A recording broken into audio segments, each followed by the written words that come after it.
All right. Good evening, esteemed listeners. Welcome to another special edition of Radio Gong.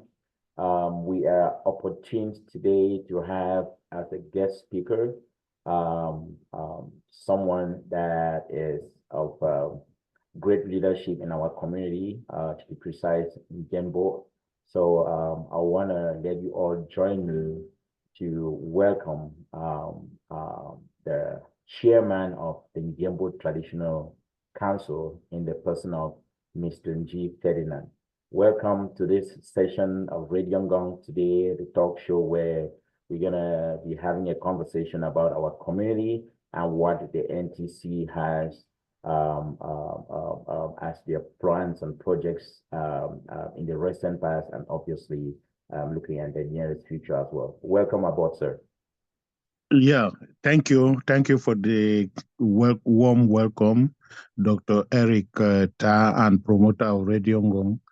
Thank you to the entire Radio Ngong audience. And it is, I must remark that Radio Ngong has a very wide audience around, which is not really limited to the village. So in that regard, I want to repeat a thank you for giving us the opportunity to be able to meet out, to get out, to reach out to our to the members of our community.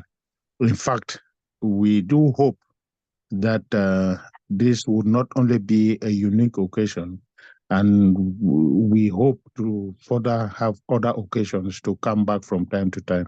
We have a big issue, which is that of communication, and of course, if we can use the media that is available to us, like Radio Ngong, we would be very grateful.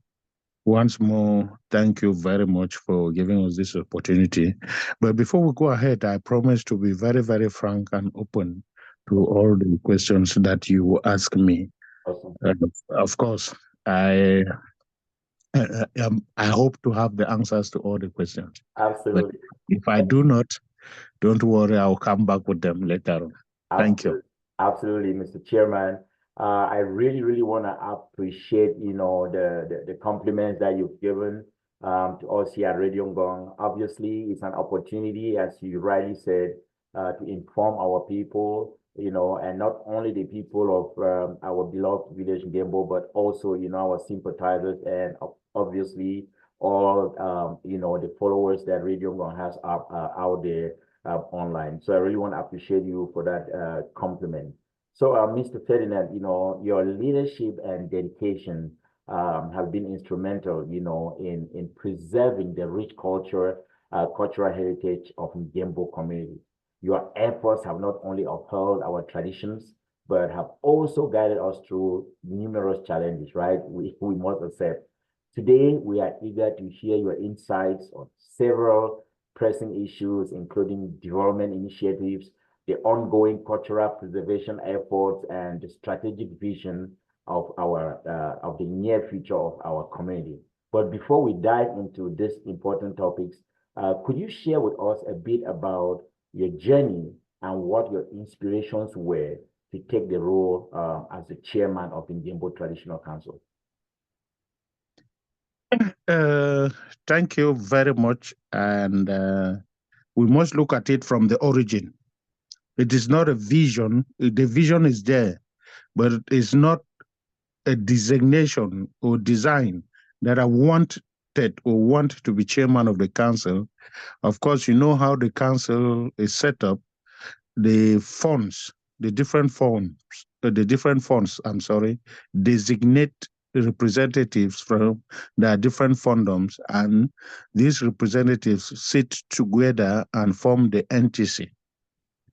When they form the NTC, they would then have to designate amongst themselves who would be the chairman of the council.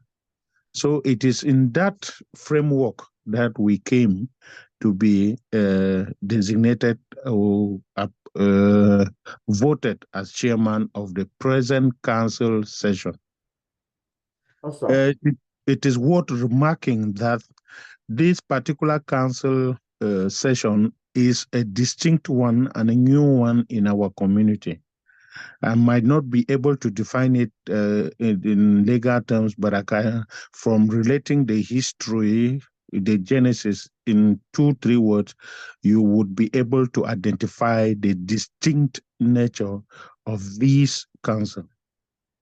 Prior to this council, all the other councils and councillors were designated by the same funds, but were all based in the village.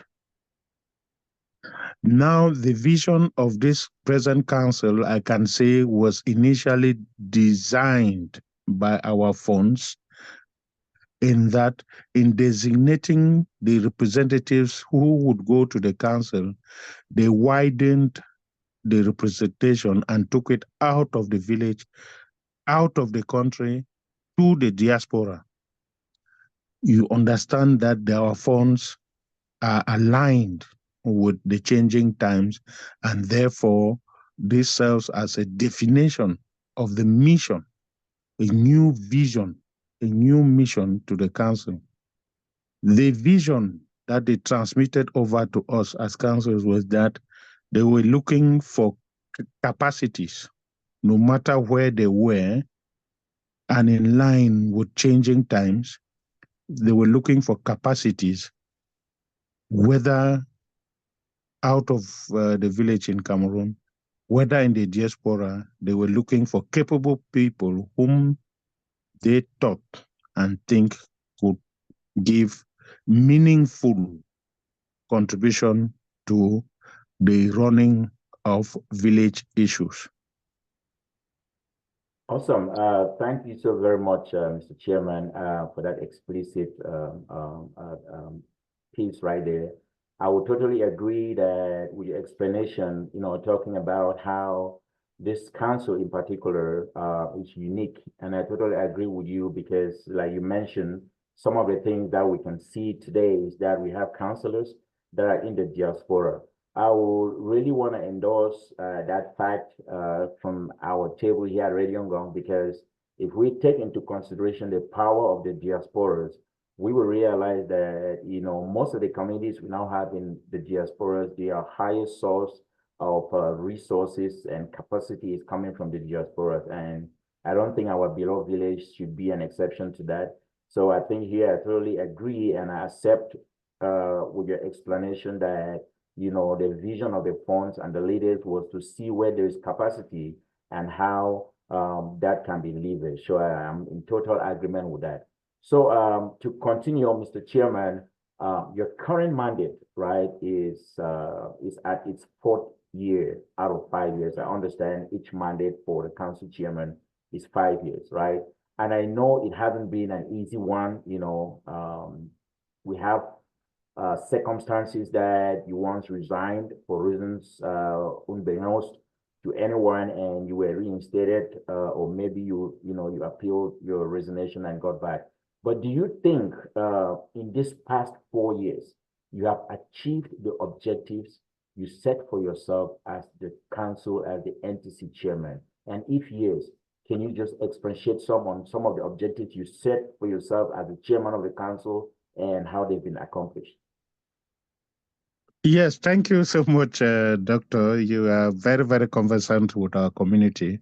But permit me to come back a little bit on the first point that we discussed and that you raised and we discussed, coming back to the vision. Okay. Now, I stated what the funds wanted as a vision to the council by designating people from the diaspora. Okay. Capacity was the key factor. Now the council, when it was set up, went on the same lines with the same vision that the funds had, which was utilizing or calling all capacities that we could have in our community on board. I mean, calling all willing capacities and available, willing, capable, and available resources to come on board the council. So, just to explain further, the council works with committees. So our strengthening of the vision of the funds was that the committee members, the committees would recruit or request capacities from other non-directly designated councillors to assist in the committees in order to still in strengthening the capacity recruitment policy. What do I mean by this? Let me explain clearly. Is that the committee, I take an example of the health committee, embraced the same vision and therefore stretched hands to all medical personnel, all medical specialists that are our sons and daughters, to assist us in running, for example, the health committee, health ideas, the health center. So I bet you that has been a big success. And now, coming back to the mandate is a 5-year mandate, renewable once. And we are on the 4th year of the first 5 years. Who knows whether it would be renewed or not? It is not my responsibility to decide, but I still stand to serve my village, whether in the capacity of chairman of the council or in any other capacity that the village and its people would deem necessary. For that, I remain entirely available and more willing than before. You know, when you're on stage, it is difficult to evaluate yourself. It is only those who are watching you playing the drama up that can better say or evaluate what you are doing. Now, coming back to what we think has been done in the past 4 years, our greatest achievement can be that we were able to, first of all, bring people on board, bring very diverse forces on board, try to unite divergent ideas, saying that the differences in ideas is not differences in building the village. You might have different ideas or differences, but they all gear towards the development of our village. So in that light, what we initiated, or what was acceptable and validated by the council, was a project-geared development. Project-geared development in the light that sons and daughters of Gembo rightfully came up with ideas to support or build the village, which were not the council's ideas, but the council had to endorse and let these ideas go forward. You see, it is different from saying we do a plan to go and look for money to come and execute the plan. But in this case, there were sons and daughters of Ngembo who sat in their very different angles around the globe and looked and tried to solve needs in the village. Dr. Eric, bear in mind, and the audience, that the role of the council, primary role of the council, is not a developmental role, it is a management role. It is an administrative role. But however, don't forget that you cannot manage undermining development, especially in the circumstances that we have in the village actually. So I can proudly say that the first achievement has been that of endorsing project-geared development. There are several examples. From the US, still concerning the health center, they brought the project to build a solar energy system in the health center. They threw it to the council endorsed it and requested support from the entire Ngembonians, Mengens, wherever they were, and the support came in. That one was realized, I think, 100% and more. That is just an example to illustrate the project geared development. But I still repeat, our fundamental goal was not to carry on. The fundamental objective of the council is an administrative function. However, the council, since it runs on committees, there are several committees, about 7, which you note. There's the Project and Development Committee, there is the Water Committee, there's the Health Committee, there's the Assets Committee, there's the Land Committee, there's the Litigation Committee. And recently, we brought up the idea of an Audit Committee. So you bear with me that the existence of a Project and Development Committee in the Council facilitated the acceptance of these developmental projects that came through Ngyen. The Health Center Committee is not Health Center Solar System is not the council that sat and said we want to build a solar system. There are Ngyen who sat and saw the need, and the council validated, and the council followed up, supervised, and it was installed. We equally had a call for that following changing times, that we could have our own financial house. I'm referring here to Ngyen. And under the guardians of the council, we were able to set up a village credit union called Ngyen. And I tell you proudly, in its second year, it is running really, really, really high.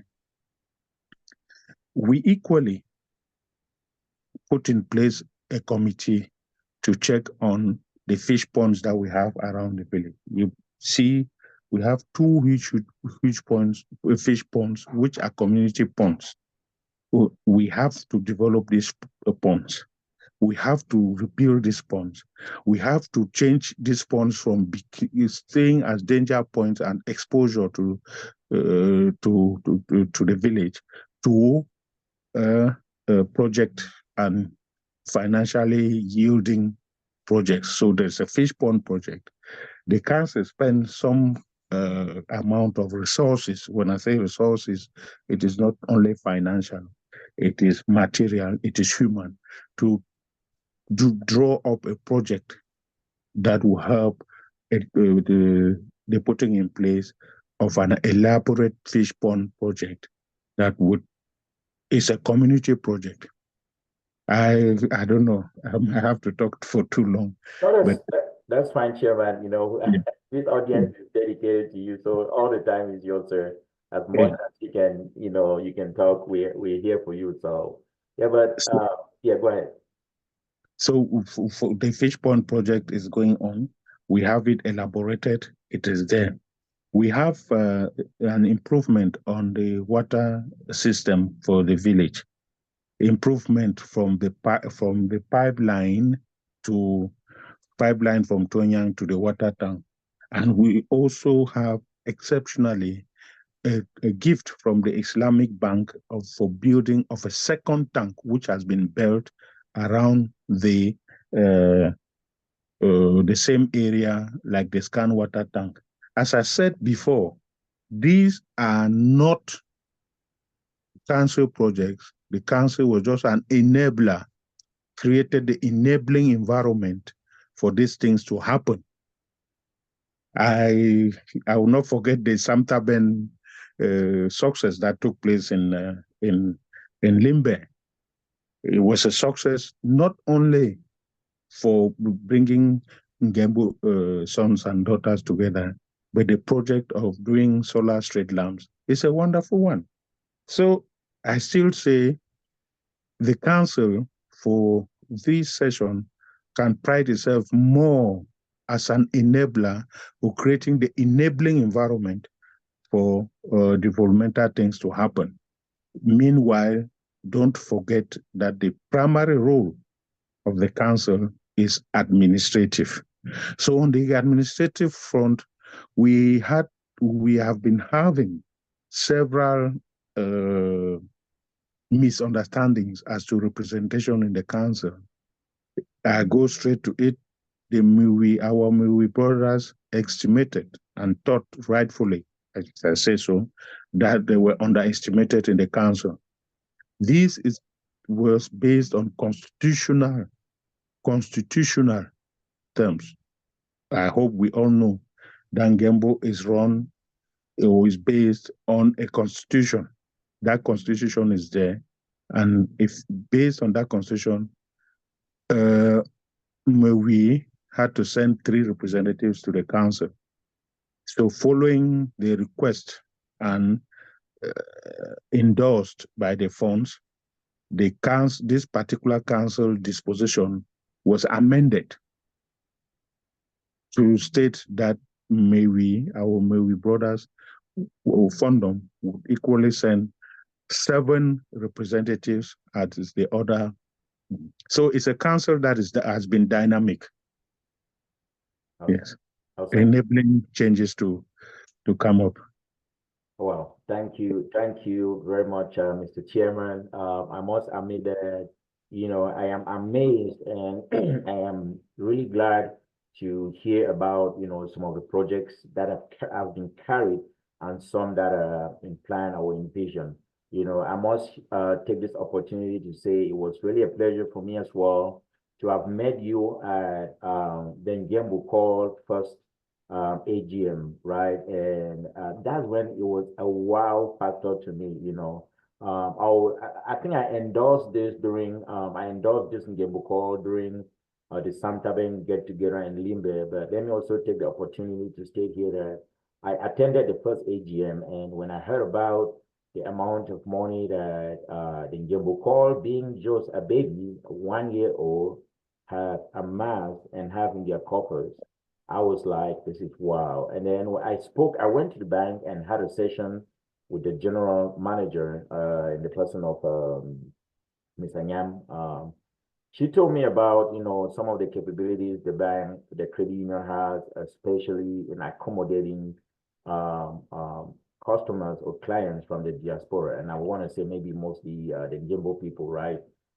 If you have an account there, you can send money from the diaspora through a Momo, and that money will be put directly into your account, and she will send the email to you.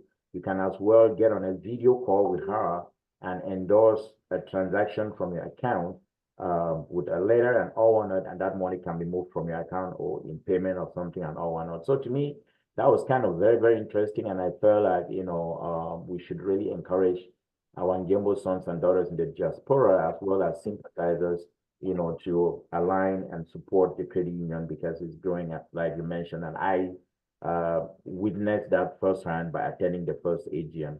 I think it's a great thing that you mentioned as well in regards to the fish pond, and I like the fact that you brought that clarity about the role of the council, which is, from my summary, I can say, is the administrative body of the village, which we all know, but in addition of being an enabler, right? Like not all projects that have been carried in the village have been designed by the council, but those projects have come to realization going through the council for endorsement and stuff like that. So I thank you for that clarity. Moving right along to our second question here. I would assume that one of your administration's major issues, right? And I would say your administration, but at the same time, I would think it's been an issue that was trending in Ngyen at a very, very viral rate, right? Was the land sale to the monastery or to the monks, right?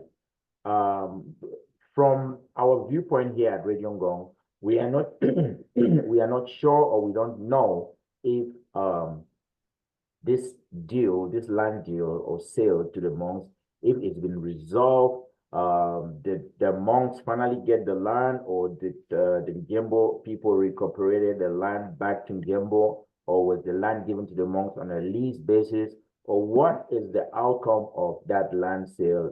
I think the audience will really be interesting to know. So can you just tell us, where we stand as of today in regards to that piece of land that was sold to the monks? Okay, thank you very much. It's a very pertinent one and a hot cake on the lips. But before I dive into the real issue, I want to primarily and summarily reassure our entire population that there are no fears. Our land is intact. Nothing has happened to it. So getting into the genesis of the matter, the history or the events around the land issue, that the council was not in place then. There was no existing council.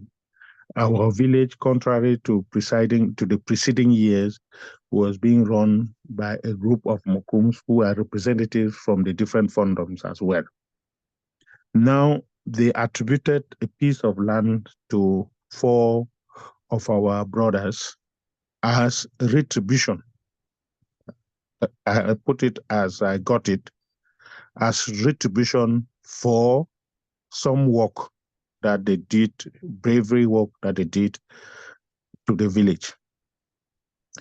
Now, before the council was put in place, this had already happened. So as an elite, I was involved with other elites into probing into this matter. And I give you just primarily what was our reaction, and how the reaction, what actions were prompted from our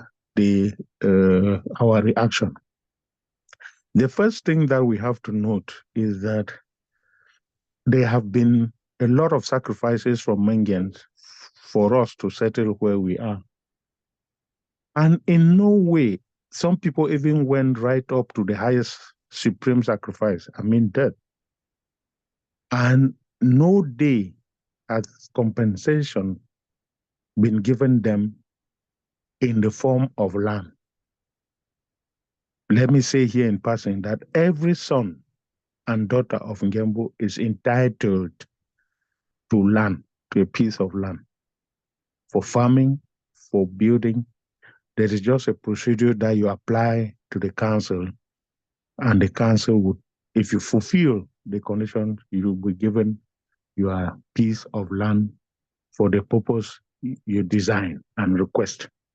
Now, this is just to strengthen that there is no principle in Ngembu, and has never been, that they compensate people for their bravery with land.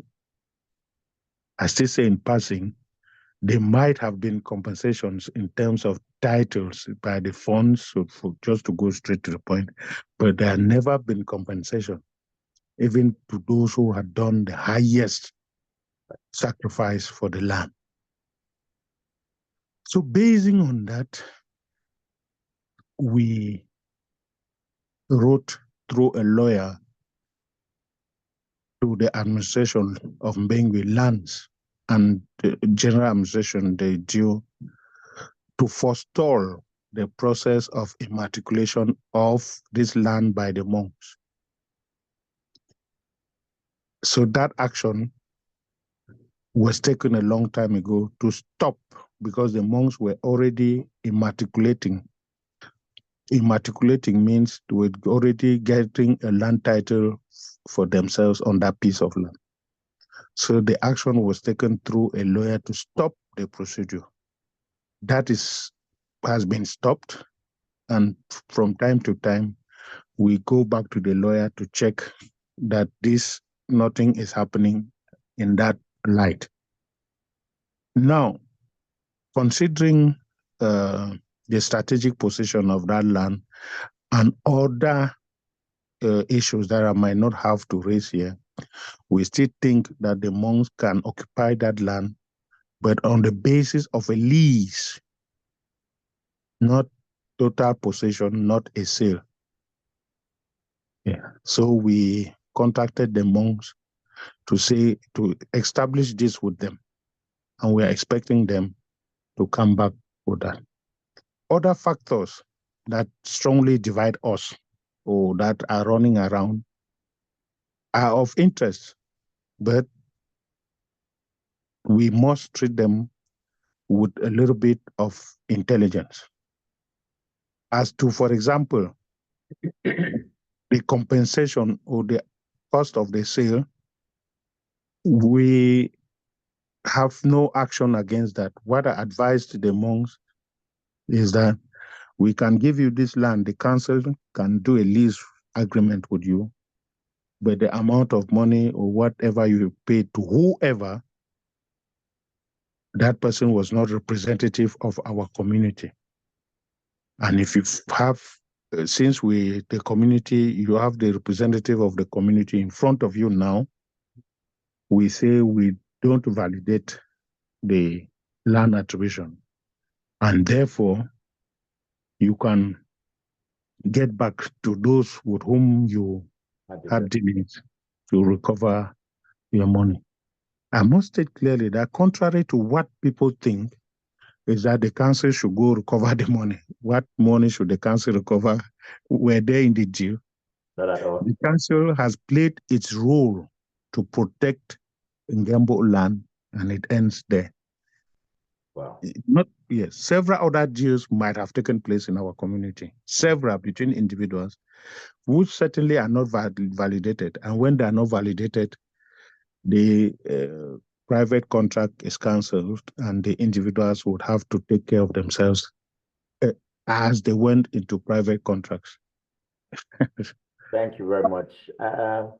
I think I will leave, I am excited because, you said you will be willing to, very often, come to our platform, Radio Ngong, to kind of answer a lot of questions that, are coming from the people or maybe from us here at Radio Ngong. The reason I'm stating this is just because, this land thing has been of not only the one to the monks, but there's a lot of land deals that are taking place within the village. And I was gonna ask the question about like who actually really endorses a land deed in the village for it to be valid, right? But maybe we can leave that for another session. So, but I think that with what you've explained, the Ngembo people are really gonna get on their feet and give a standing ovation to what the NTC has accomplished thus far to stall, the process of the monks, acquiring a title on that line. And obviously, I think everyone will be in accordance with the direction that maybe the council is willing to take. Because strategically, for security reasons, it will be good as well that maybe the monk could have an establishment at that particular location. But being the fact that the land is on the terms of maybe to be leased if the monks are interested, I think it's a great thing. So moving to our third question for tonight, I would say, it is a fact, right, in our community. I say this with a smiley face, and I say this with, I don't know, with some, I feel a type asking this question, but our community has been in a stalemate for over a decade. And this primarily or by a general opinion has been due to the presence of two development associations in our village. I don't know if you agree to this or you disagree, but I would say now, when you came to office, you prioritize the creation of a development committee, right, and projects committee, and which prior to you coming to office was a non-existent entity, right? Over solving a burning issue that was at hand, which is a development association, which that is enshrined in our constitution.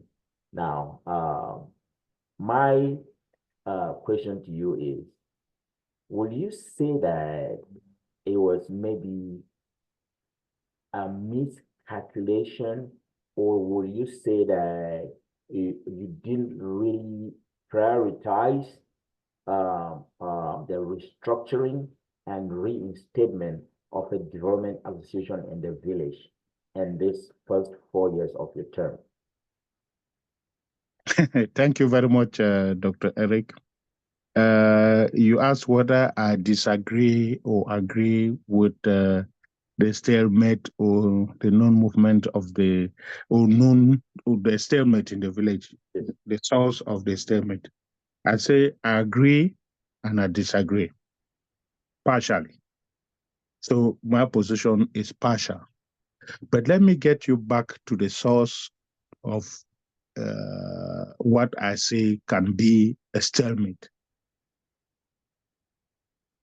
It is only 4 years back that the council has been brought back. Let me put it in the real terms, has come back. The community lived for, I cannot say, for about 10 years without a council. That was equally a stalemate. That was the highest stalemate that we can have in the community. So the issue at the same moment that we did not have a council and a develop or two development associations, the most and primary one would have been the council. And luckily enough for us, the council was put in place 4 years ago. Compare 10 years of stalemate and 4 years, there is some evolution. We are moving forward. But now, some people thought that the moving forward should be automatic. It should be revolutionary instead of evolutionary. We have to evolve, but not in a revolutionary way. Now the council was put in place.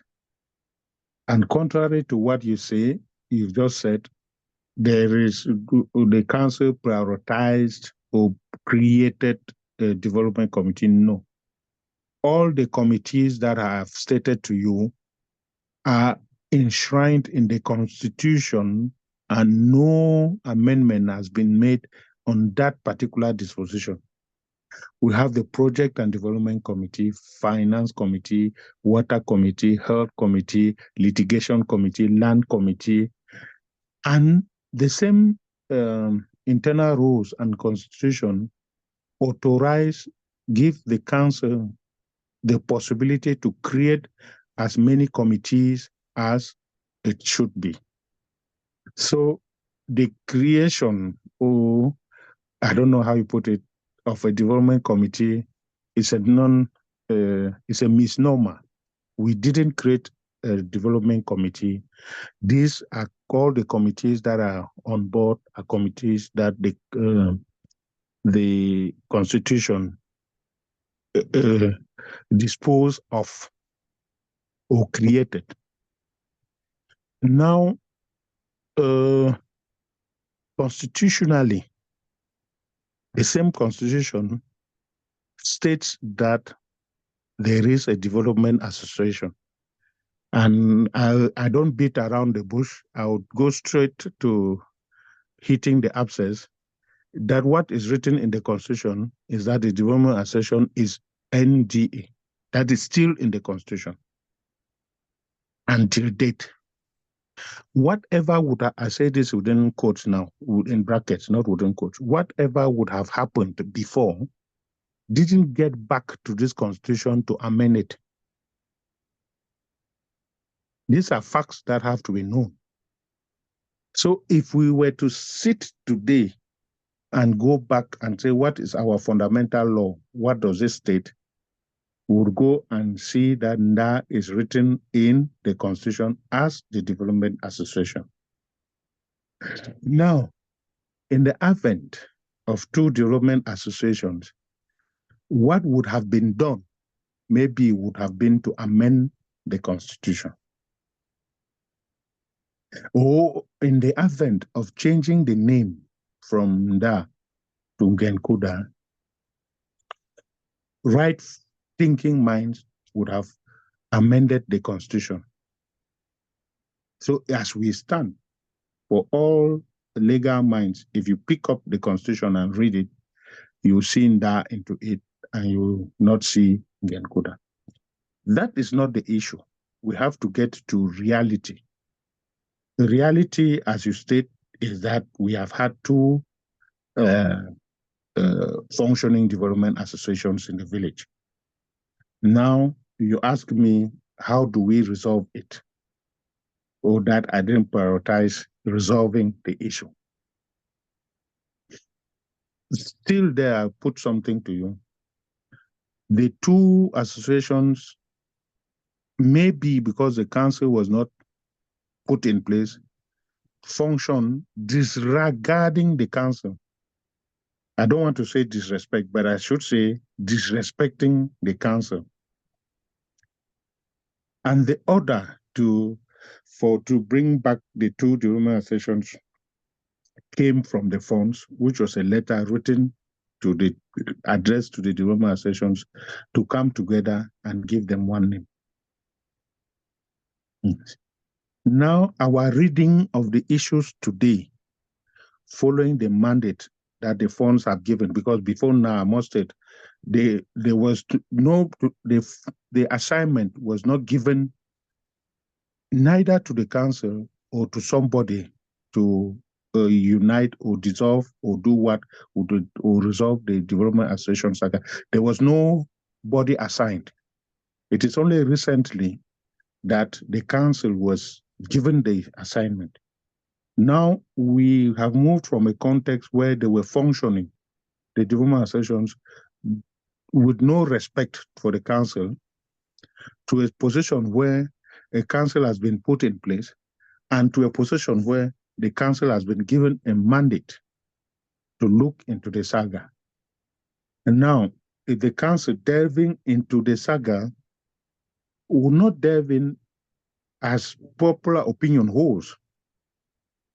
If you ask 10 Mengens, maybe 5 or 6 will say, Unagide name me the thing no, but it is not that. I've referred you to constitutional dispositions which carry a name. I put it that way, a name that we don't know whether Nda is registered with the administration as an association. We don't know whether Ngyen is registered with the administration as an association. So if you have to resolve this development association issue, these are the issues that you have to look into. You don't have to just sit, maybe some people wanted in Limbe, and say, okay, our development association now is this. What do you do with the other ones? Have you dissolved them? If you have not dissolved them,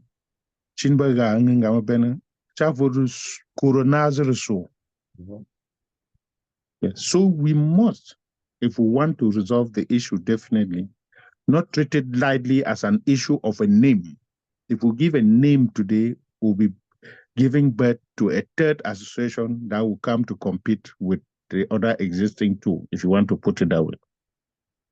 So the council has put in place a committee, a legal committee, an ad hoc committee. It's not a permanent committee in the council, to look into the matter, to probe into the matter. It has a clear roadmap.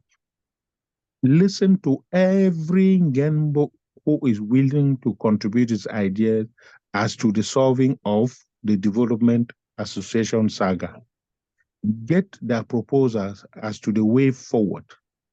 Summarize all of this, and then look at all the legal implications around. If they were registered, how do we deregister them? If we do, can we function without deregistering them? So it is not a matter that can be treated as lightly as public opinion would think. Now, the mandate has been given clearly to the council. The council is working on it, mindful of the fact that the council doesn't look at it with the same eye as the public. It looks at it as a deep issue and has to look for a deep solution, deep and permanent solution to it. Those who are worried about deadlines, specific deadlines were given to this committee. About now, they should be listening to all Ngyen Mengens and getting their opinions. This will run for about 2 months. They would summarize them. Meanwhile, in the same light, they are working on the legal implications, checking which one was registered, which one was not registered. How do we solve the registration problem? How do we withdraw them from registration? How do we go forward? So frankly, there's been a lot of accusation from left to right and from right to left, even going as far as saying that the council is there. That is not an issue for me. Yes, it's normal that in a hostile environment, people can accuse one another or each other of unfounded issues. So, but we stand fast because we know we want to find a definite and permanent solution. Okay, thank you for that. I will say from my own, again, little research or little understanding of the saga, I know that both organizations are registered with the administration in Bangui, that I can speak from my own opinion. And if I might add my own opinion as well, if both organizations are registered, it is as easy as the leadership, which might be the council, to call the leaders of these two organizations and request from them to go and deregister, if there is a word like that, but to go and withdraw the registration of their associations that they registered in Bangui, so it can pave a way for a unified front from the people. This topic is just going to lead us into the next question. Obviously, I understand, like you mentioned, that the council is going to look into this from a deeper perspective than the popular opinion. I want to, transition into this next question and let you look into these statistics and see if maybe the council's perspective from looking at a solution in a deeper way more than, or the council's position of disregarding the popular opinion, is it affecting the council? Now let's look at a few statistics that I gathered here, right? You will agree with me that most leaders around the world today, or around the villages that surround us, they make their decisions based on, or they make their decisions not out of emotions or not out of hearsay. They make their decisions based off data, based off statistics. So let's take a look at a little bit of statistics, pulled from our Njambo village. So the last annual development, and before I get into these statistics, I want to say as well that in both of these organizations, yes, one is in the constitution, the other transition through a vote in the council, which I think you were a candidate in, then one of the times that the elections was running to become the chairperson as well. But I guess you never, or how do they call it? You denounce your nomination. Moving forward, an organization, a development organization, functioned in the village for a period of time, right? We don't know how it came about to function, but it functioned for years. And when we look at the leader of that organization that was functioning, we realize that leader was put in place with one of our, eldest fathers in the village today, Pacha. But again, we'll leave all this for maybe a next session. Let me just go directly to our question so maybe we can keep our session. Oh, we're almost an hour. So let me go straight to our question so we can try to wrap it up. I think this is the fourth and then one more question and we'll round this session for today to keep it within an hour. So let's take a look at statistics or data again. And we agree that leaders make decisions based off what the data is driving, right? Data-driven decisions. So the last annual AGM that was held in the village was in 2008. And when I say AGM, I mean a development association get together. Yeah, give and take, it was definitely the last, the stalemate, and then obviously now we're going through the security crisis that we're having in the region. But in that year of 2008, about or close to 7 million franc CFA was raised. And this money From my understanding of the organigram of the Ngembo administrative body, it's supposed to be raised, and that's what the council uses as budget for, for their projects and all whatnot. Prior to 2008, the annual AGMs has been raising 3, 4, 5, 6 million every time the people come together, right? Recently, I think you mentioned that earlier, the youths under the umbrella of Samtaben raised a record close to, I think, a little bit over 9 million francs CFA in a very short period of time, which has never before been done in the history of our village since we were founded in 1953. Never before have we raised this amount. Now, is it just because Samtaben did an extraordinary thing? The answer is no. The answer is because we now have more Ngembo people that are working, are employed. The population of Ngembo has increased, and the number of Ngembo citizens that are in the diasporas have also increased. The capability, like we talked about the capability at the very beginning, has increased, and that's why, based on the way the youths under Samtaben could, publicize and sensitize and galvanize whatever, they could bring people together, and they raised a record 9 million. Again, another statistic here, under a unified development or under a sole development association, back in 2013 and 2014 in the United States of America, Ngembo sons and daughters came together consecutively in 2 years, and they raised the sum of over $20,000. Now, $20,000 in 2013 should mean that in the year 2024, which is like 11 years later, our capability should be able to raise 28, if not $30,000, because that growth should be exponential. You now have more Ngembo sons and daughters in the United States more than they were in 2013. That's another one thing.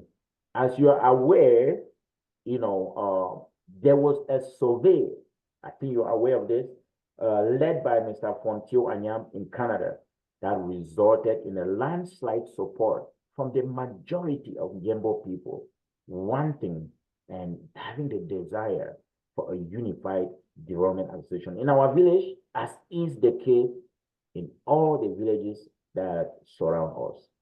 Now, in addition to all these statistics, there exists a letter, right? All the statistics we've taken care of, we talk about, the power of unity, if I'm gonna put it that way. There exists a letter that was signed by the fund in 2021, pushing for a unified association. Again, I'm just citing this data.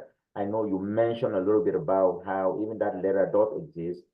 It was nobody or individual was really tasked. But the good thing is that with the recent letter, the council was tasked. So there's a difference with that. But I'm just going to mention all this data that are existing, prior data, to drive where I want to ask this question.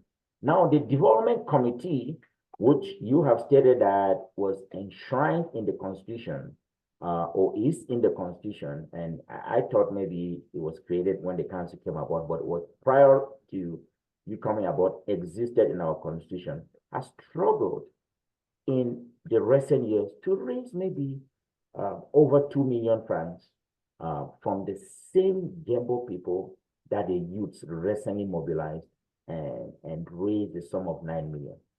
Looking at all this data, do you think that I would say it is written in black and white on the wall that this popular opinion that the council seems to be disregarding is turning, is like removing your own gun and shooting yourself in your leg, or this popular opinion that the council doesn't want to take into consideration that the people are desiring for something is what is biting the council on their butt, and people are showing all this resistance to contribute to the council? Why does it seem why does it seem difficult to restructure and reinstate a development association as it is in our Constitution, and basing that based off the popular desire of the Ngembo people? I don't know if I spoke a whole lot, but I could summarize. You spoke a whole lot. Yes. I am sure I won't be able to come back on the figures, 9 million Samtaben, this. to say, I will say it in a nutshell, we are not saying as a council that the Development Association saga should not be resolved. The issue is a difference in approach in resolving. We cannot resolve legal issues in a public place, in a market. Legal issues must be resolved either in a chamber or in a court after consultations. So that is the approach we are using. Now, you seem to raise figures on one side and maybe reduce figures on the other side, but I want to put it in context. As an NTC, I look at the figures as global figures for the entire village. As a leader, I look at Ngembu raising money to get to a particular purpose. Remember, at the beginning, I told you of development targeted projects. It is not the council, individuals come up with projects and then they move on. The council endorse these projects to go on. You talked of 8 million in 2013. I'll give you another figure, considering my standpoint. During the past year or 2 years, for the health center solar project committee, it was to the tune of 3.5 million. Other health center projects just around, not excluding the solar lamp project, amount to more than 5 million. You have the KK that you have heard of. You have modifications in the laboratory section. You have. If all of that particularly put together for the health center alone are above 7 million. You will have for the past year, I tell you, the council is an enabler. There was a request from the Fongwe Palace that they were building a hall. The council led a drive for funds, and the amount that was raised was 3.8 million for as support by the entire Ngembonians, Ngyen, for the construction of a palace hall in the Mugham Palace. Now, if you put all of these contributions, including what Samtaben puts together, as a global leader, I feel comfortable that our margin is there. There is still the will for Ngembo people to contribute, and they are doing well comparative to the statistics as to increase in number of people. Now, what you didn't mention, and that I should state, is that the council voted annual council dues. Annual council dues are dues that go to the council, and the council runs administrative functions with it. In all other villages, I'm happy you stated our neighbors that the way they function. I would want us to copy everything from there.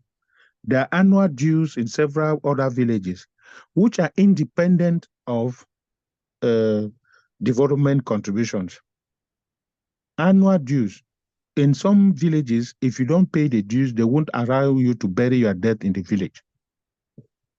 So the council annual dues should not be confused with development dues. There are fixed amounts. The highest gets to $50, 50,000, I think, $100. So there are fixed amounts that are expected to be donated to the council in order for the council to be operational.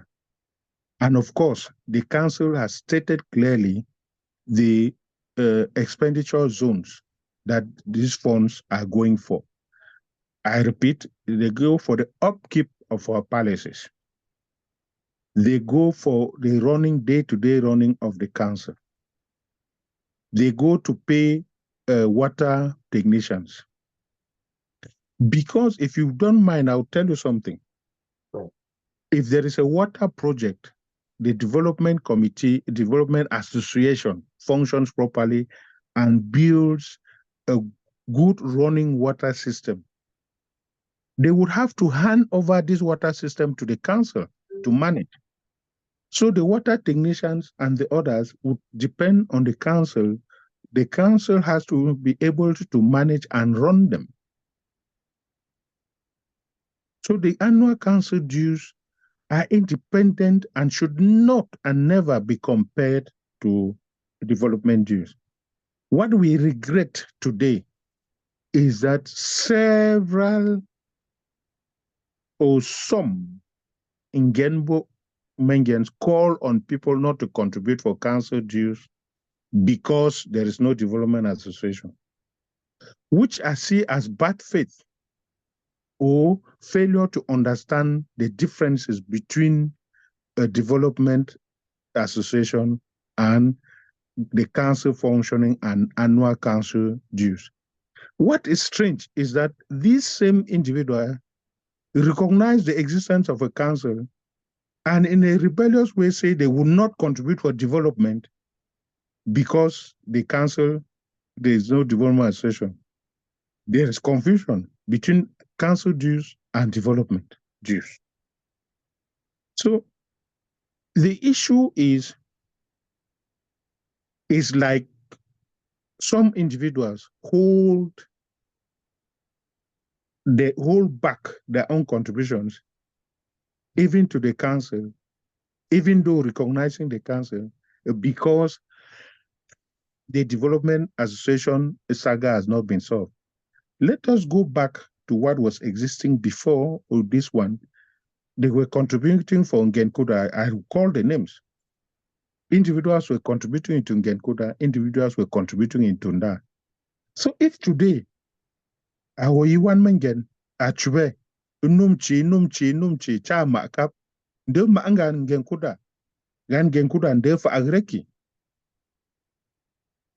Kuma Anganda Ganu for Agreki, Boa Buchuegan, Stabir, Maikap, which in a benefit to me, Kabene Bui, which in Chimbuchak one's a gumpy. No, we must be progressive. We must adopt a progressive approach and learn to integrate our differences, to be tolerant to our differences. It's not an abject rejection of the other. It's not even rejecting the other. You refuse, to assume your minimum responsibilities vis-a-vis your community and instigate others not to do same because of your opinion. So to summarize, we are seeing time is fast running out. Yes. The 1 hour you allocated was really small. I know.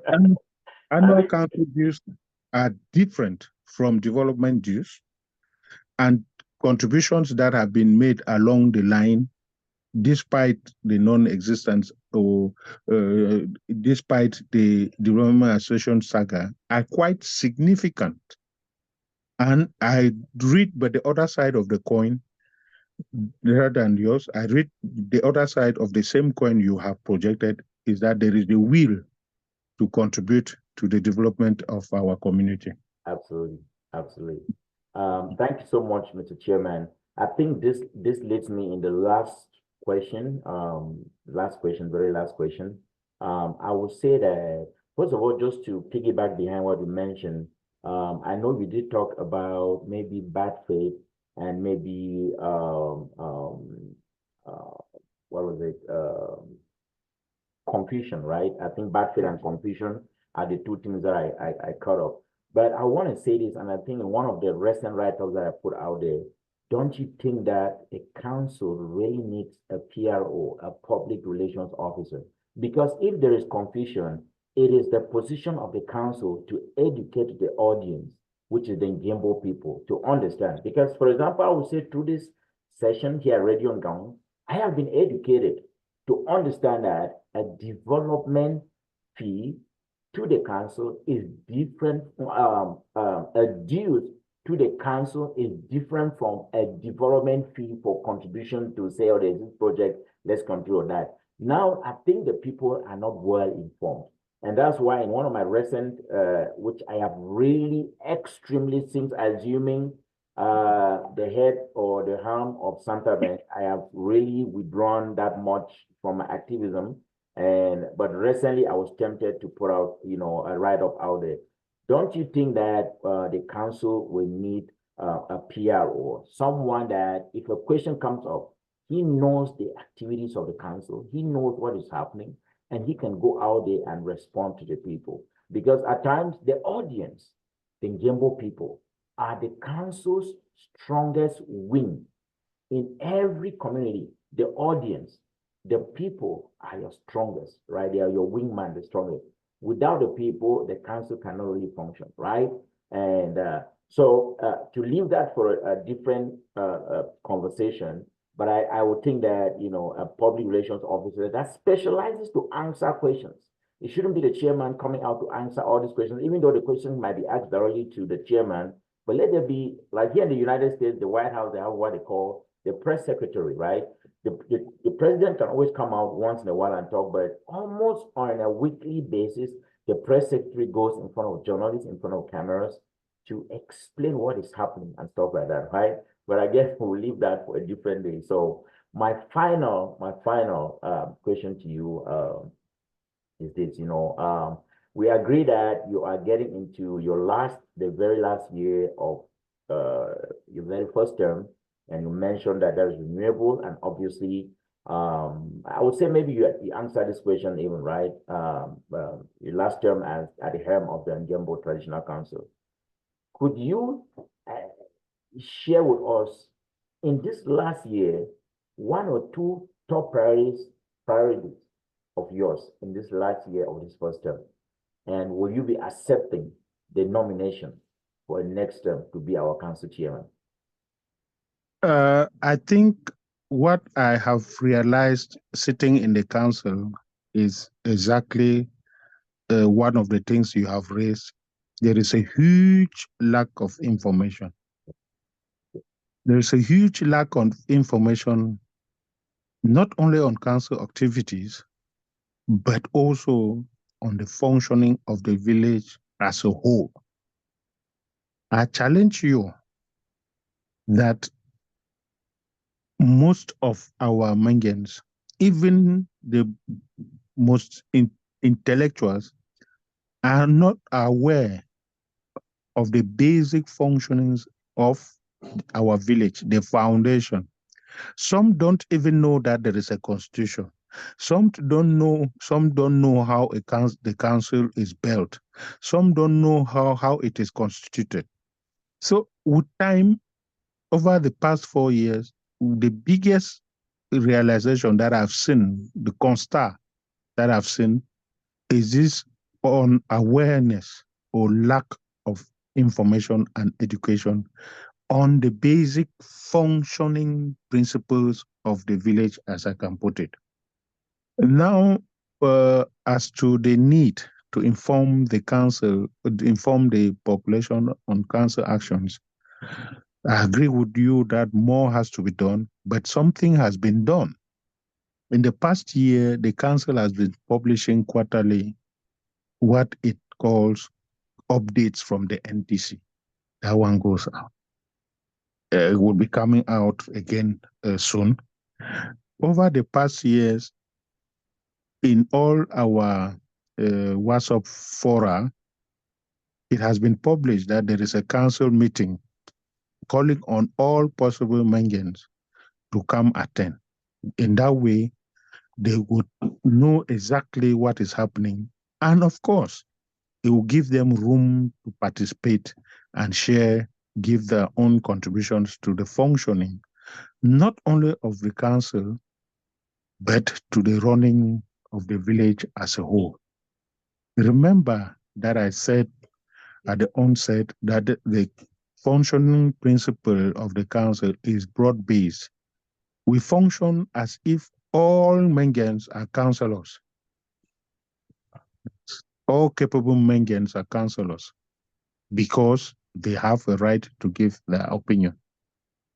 We would be happy to talk through this vehicle even weekly, even monthly, if only it would permit us attain our objective. Now, 1 year down to go, it would be,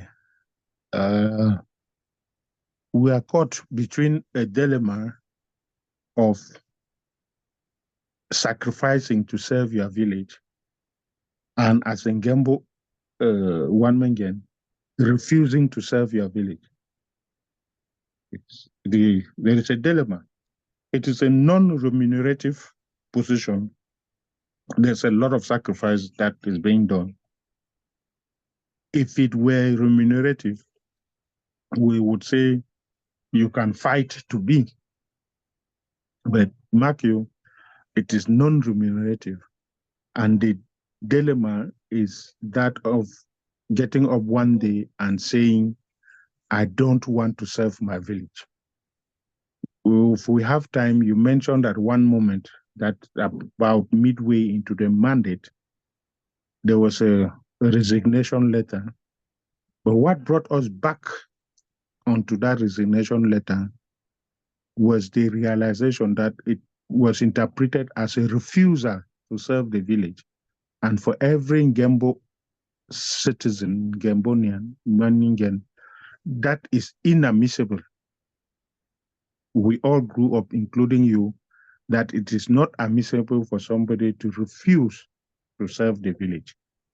Now we can serve the village from different capacities, not only that of the chairman. And we don't have the monopoly of leadership skills. We don't have the monopoly of capacity. Everything that functions well is due, every democracy, as you cited in America, is bound to be modified to accept change, to accept dynamism. Mm-hmm. Awesome. So Awesome. if I have one last word. Absolutely. Yes, if I have one last word, as of present now, the one plea is that all Mengens should endeavor, would make it public again, to get the constitution of the of our village, get the bylaws of the council, and get any other information that would lead them to understanding the functioning of our village. Awesome, awesome, awesome, awesome. Hats off to you, Mr. Chairman. Thank you so very much for taking this time out of your schedule. We scheduled an hour, but we are over an hour, and I think this has been a very, very enlightening session today, right? I personally, I have learned through this time that I am opportune to have with you, our esteemed chairman, Mr. G. Ferdinand, right? Thank you so much for taking that time out, and I appreciate the fact that you even mentioned it, right? You're anxious and you're even excited. You even mentioned weekly, but that would be more than me. So we can say a monthly or maybe a quarterly session or maybe a monthly, depending on your schedule as well. I know you're out in the US now, on vacation with the family, and but I just want to thank you for taking this time on a Monday evening to talk with us. This video, I'm really gonna make sure that it's publicized in our different fora, so our Ngyen can listen to you and listen to some of the questions asked.